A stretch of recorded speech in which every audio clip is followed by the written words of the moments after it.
আসিস কে তুই পাগল হইলি নি? আরে বলিস না, এই নদীটা দেখতেছ না? হ্যাঁ, নদীটা দেখে আগেকার কথা মনে পড়ে গেল। এই নদীর কথা দিয়ে আমার তোর কি মনে হইলো? কয়া দেখি কি মনে হইলো, ক শুনি। আরে শুনোস নাই তাহলে এই কাহিনী?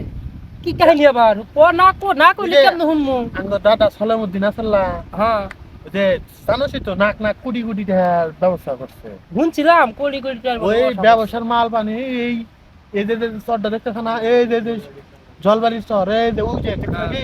ওই যে ওই যে জলবাড়ি, ওই যে জলবাড়ি। ওরে পার হাজার একটা ইয়া ছিল, লাল ছিল, হুম। লালটা গেছে।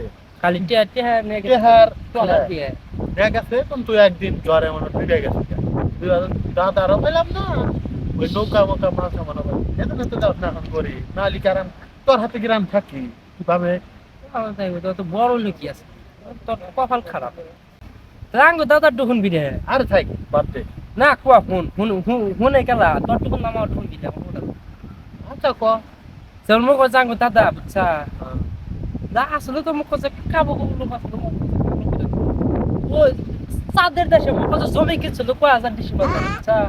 তো জমি কিনে মারি ফেলে আমাকে তামুকে রাখা আবাদ করছিল তামুক এটা ক। করছিল জাঙ্গ দাদা করছিল কিবা করে করছিল দেখা যায় জানে আগেকার মানুষ না সবই পারে। তামুকের আবাদ করছিল মুখ যে নিচের পাতাড়ি ভাঙ্গার করে না দোস্ত। হ্যাঁ কি পরিমাণ ঘূর্ণিঝড় হয়েছিল, ঘূর্ণিঝড়ে মুখ সব তামুক খোয়া হয়েছিল। পরে মুখ হচ্ছে নিচের পাতাড়ি ভাঙছিল, নিচের পাতাড়ি বেচার মুখ হচ্ছে কোটি কোটি টাকার মালিক হবে কাকে দাদা। পুর কাটে বাঙালি না জানি কত টাকা এই জন্য তো মানে ওই যে বিড়ি সিগারেটের দাম বেড়ে গেছে।